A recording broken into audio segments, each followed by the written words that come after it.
함께 하시기를 주님의 이름으로 축복합니다. 오늘 말씀의 제목 12절에 있는 은혜에 굳게 서라, 이 말씀 제목 삼아서 함께 은혜를 좀 나누려고 합니다. 오늘 베드로전서 마지막 장 읽죠. 여기 마지막 장을 보면 먼저 너희 중 장로들에게 권한다 1절에 시작을 합니다. 되는 공동체의 특징은 뭐냐 하면 위아래가 다 한마음 한뜻이 되어서 어려움 중에도 와해되지 아니하고 흔들리지 아니하고 사명을 잘 감당하되 오늘은 지도자 또 지도자를 따르는 사람들에게 주는 권면이 담겨져 있어요. 공동체가 어려울 때 쉽게 흔들리면 가정도 마찬가지입니다. 가정 공동체 그렇게 표현도 하는데 가정도 되는 가정을 보면 문제가 있고 어려움이 있을 때도 있겠지만 어려움이 있고 문제가 있을 때 다 하나로 결속하고 가정 예배라고 하는 게 참 중요한데 어려울 때 뭐 늘상 드리면 제일 좋겠지만 그러지 못할 정도라면 어려울 때라도 온 식구가 함께 모여서 하나님 앞에 하나가 되어서 예배하는 공동체가 되면 좋은 가정이에요. 그러나 어떤 문제가 있을 때 남 탓만 하고 부모 탓하고 자녀 탓하고 당신 때문에 그렇다고 그러고 서로 탓만 하고 있으면 그건 좋은 가정이 아닙니다. 어려울수록 더 하나가 될 수 있는 공동체가 좋은 공동체죠. 오늘 그 얘기입니다. 1절에는 너희 중 장로들에게 권하노니, 그리고 5절에 보면 젊은 자들아 따르는 자들에게 이야기하는 건데 리더의 중요성 참 우리가 두 번 말하지 않아도 리더가 참 중요하죠. 리더가 중요합니다. 그래서 지도자에 대한 특별한 권면들이 1절서부터 나오는데 너희 중 장로들에게 권하니 나는 함께된 장로다. 이 베드로도 함께된 리더라는 얘기를 합니다. 베드로를 가리켜서 우리가 예수님의 수제자 가운데 한 사람 그렇게도 표현하죠. 그런데 그리스도의 고난의 증인이고 나타날 영광에 참여할 자니라. 리더가 누구냐? 그것도 주님을 따르는 리더는 누구냐? 여기에 그리스도의 고난의 증인 그리고 나타날 영광에 함께 참여할 자라. 리더들은요 여기 보니까 사역 지침이라고 해도 좋을 것 같아요. 2절에 보니까 너희 중에 있는 하나님의 양무리를 치되 억지로 하지 말고 하나님의 양무리를 잘 섬기는 것, 이게 사역이죠. 사역. 또 억지로 하지 말래요. 하나님의 뜻을 따라하고 자원함으로 하고 더러운 이득을 위하여 하지 말고 기꺼이 하며. 리더들이 감당해야 될 것. 리더라고 하면 뭐 교회 목회자들도 될 수 있고 장로님들도 될 수 있고 속장님 인도자님도 될 수 있고 여선교 회장님도 될 수 있고 가정의 부모님도 될 수 있어요. 리더들 어떻게 해야 되느냐? 억지로 하지 말라는 거예요. 억지로 하지 말라.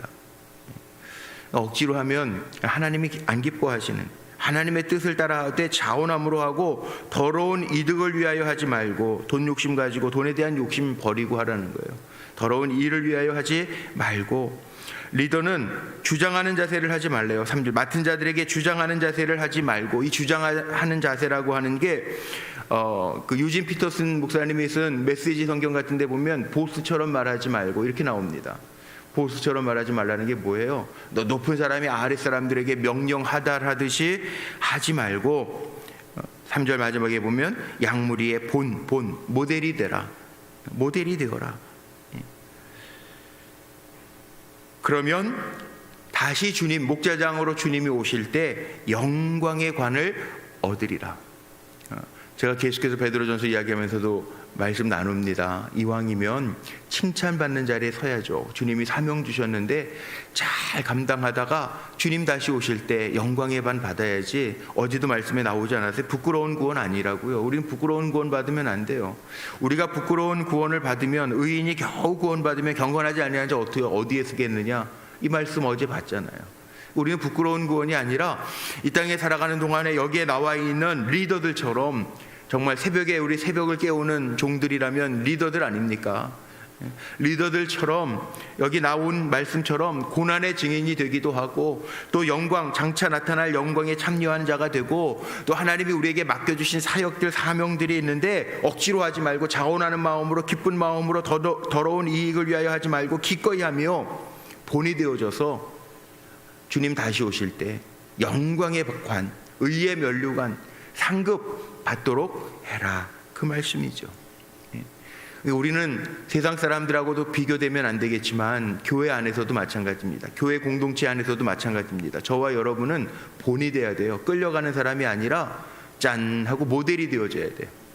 축복의 모델이 되어져야 되고요. 그 다음에 리더로서 말씀의 모범을 보이는 삶을 사는 사람들이 되어야 된다는 것. 자, 그것뿐만이 아닙니다. 5절을 보세요. 그럼 따르는 자들은 어떻게 해야 되느냐? 젊은 자들아, 앞에는 장로들아, 젊은 자들아, 이게 무슨 얘기입니까? 이 공동체의 일원들, 따르는 사람들에게 주어지는 말씀이에요. 그들은 어떻게 해야 되느냐? 리더들에게, 장로들에게 순종하고 다 겸손으로 허리를 동이라. 자, 이제 거꾸로 한번 생각해 보시죠. 리더가 있는데 공동체 일원들이 자기가 가지고 있는 생각들이 있어요. 요즘같이 다 자기 생각이 분명해요. 사람들이 자기 생각이 분명해요. 요즘에는 뭐 다 열려있는 교육을 받고 또 자기 생각도 분명하고 소셜 미디어 매체들을 통해서 접하는 정보화 시대라고 그래요. 정보들을 얼마든지 취할 수 있고 뭐 궁금하면 얼마든지. 요즘에 제가 언젠가도 한번 얘기했는데, 설교할 때 예화를 잘못 들면 안 되는 게, 예화하다가 마음에 안 들면 딱 이렇게 핸드폰으로 쳐봐요. 그거 틀렸네. 제가 예전에 한번, 몇 년 전에 한번 250리터를 25리터로 잘못 얘기한 적이 있어요. 그랬더니 끝나고 나서 저한테 문자가 왔어. 한 청년이, 목사님 그게 250리터가 아니라 25리터던데요. 제가 기억하기로는 뭐 락타의 그 두 주머니에 물 저장하는 그 얘기하다가 아마 그런 것 같은데, 예, 정확해요. 요즘에는 아는 사람들도 많아요. 그렇죠? 아는 거 얼마나 많아요. 우리가 예를 들면 뭐 사회적인 이슈들도요 많아요. 요즘 정치적인 이슈들도요 많아요. 뭐 진영의 논리 때문에 그렇긴 한데, 그래서 제가 일부러 교회 안에서는 진영의 논리, 뭐 정치적인 얘기 저 다 생략하는 이유 중에 하나가 그것 때문에 또 논란이 될까봐 그러는 거고. 교회 공동체를 지키는 리더니까. 틀리고 그런 거를 모르는 분들은 없어요. 요즘에 성경이 말하는 거 다 알아요. 다 알아요. 근데 삶의 상황에 그게 맞지 않으니까 그러는 거죠. 이혼하지 말라, 다 알아요. 자녀들을 말씀으로 양육으로, 주의 훈계와 교양으로 양육하라, 다 알죠. 그런데 그게 안 되니까 매도되고 이혼도 하고 그러잖아요. 근데 그 문제를 가지고 성경은 이것만 됩니다 라고 얘기하면 또 막상 마음의 상처를 받는 이들이 있다는 거예요. 근데 자세는 어때야 되는지, 이 기본입니다. 이 자세는 그럼 어때야 되는지. 그러면 내가 아는 지식을 가지고 젊은이들이, 따르는 사람들이 다 리더에게 아닙니다, 그게 틀렸습니다, 이겁니다, 그러면 어떻게 될까요? 우리 예수 옥담에 그런 말이 있습니다. 배에 사공이 둘이면 어떻게 간대요? 배가 산으로 간대요. 그게 무슨 얘기입니까? 리더, 머리는 하나예요. 근데 그게 잘 합력이 돼야 돼요. 합력할 수 있는 방법이 뭐냐 하면, 내가 알고 경험했던 거 다 있습니다. 요즘에 나오는 책 가운데 아주 재밌는 책이 있습니다. 심리적인 책인데, 타인을 바꿀 수 없다. 타인을 바꿀 수 없다라는 책이 있어요. 거기에 보면 이제 언어에 대한 이야기들이 참 많이 나옵니다.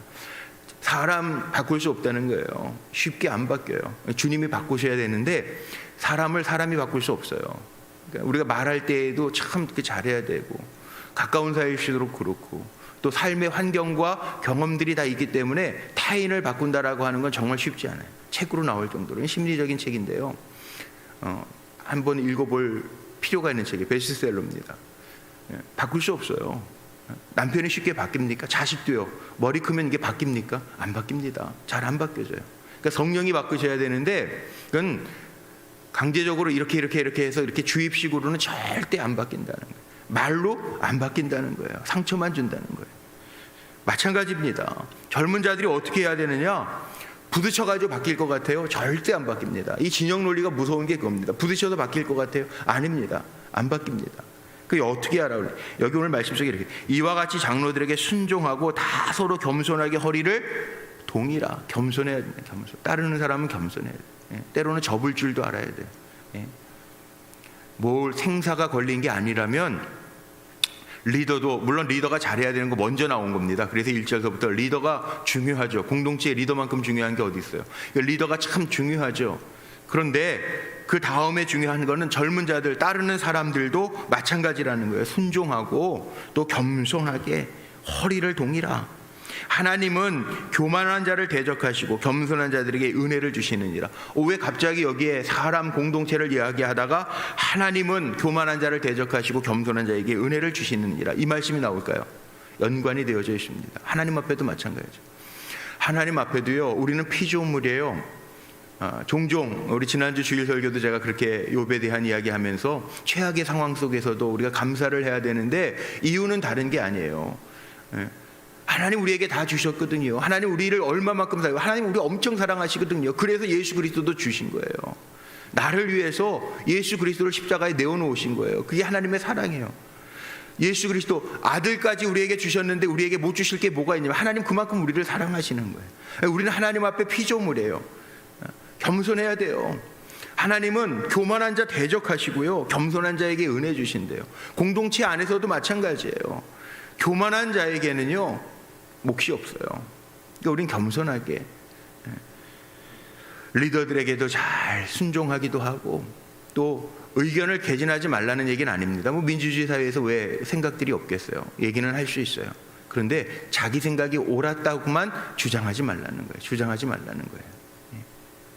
그래서 늘 겸손하게 나아면, 그러면 어떻게 하느냐? 6절 보세요. 그러므로 하나님의 능하신 손 아래에서 겸손하라. 때가 되면 너희를 높이시리라. 시간이 지나면 리더의 반열에 다 오릅니다. 누가 리더, 좋은 리더가 되느냐? 겸손하게 잘 허리를 동이고 순종하고 섬기던 사람이 리더가 되면 좋은 리더가 됩니다. 여기 하나님이 능하신 손 아래에서 겸손하라. 때가 되면 너희를 높이지. 하나님의 능하신 손이 있어요. 하나님 다 아세요. 분별해 내신다고요. 그 손이 능하다라고 하는 얘기는 많은 사람들 가운데 하나님이 필요한 사람을 뽑아서 하나님의 리더로 사용하시는 말씀이기도 하고요, 하나님 다 아시니까 만들어 가시는 하나님 능하신 손이기도 하다라고 하는 의미예요. 하나님 앞에 맡기라는 거예요. 그래서 그 다음에 나오는 게 뭐예요? 염려는 다 하나님 앞에 맡겨드리고요, 정말 바른 방법은 주님께 맡기면서 나아가는 거예요. 염려도 맡기고, 내 되어질 일들도 맡기고, 우리 가정도 맡기고, 내가 화내고 내가 하려고 주장하지 말고 하나님 앞에 맡겨드리면 하나님이 너희를 돌보심이라. 돌보시는, 고난 당하는 거 하나님 모르실까요? 세상 만물을 창조하신 하나님 다 아신다는 거예요. 그러니까 하나님 앞에 돌보시도록 내어드리고 맡겨드리면서 우리는 겸손함과 순종함으로 나아가라는 거죠. 그리고 8절에 보세요. 근신하여 깨어라. 너희 대적 마귀가 우는 사자같이, 배고파서 우는 사자같이 두루 다니며 삼킬 자를 찾나니. 여기에 걸려 넘어지지 말라는 겁니다.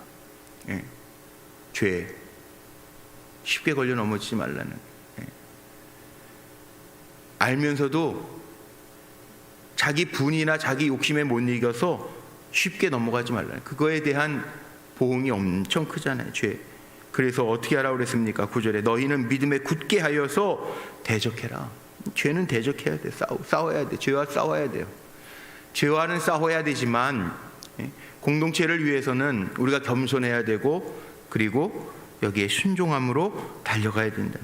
그럼 하나님께서 때가 되면 높이시고, 하나님 앞에 맡기는 거 보시고 돌봐주시고, 10절 모든 은혜의 하나님, 은혜의 하나님이에요.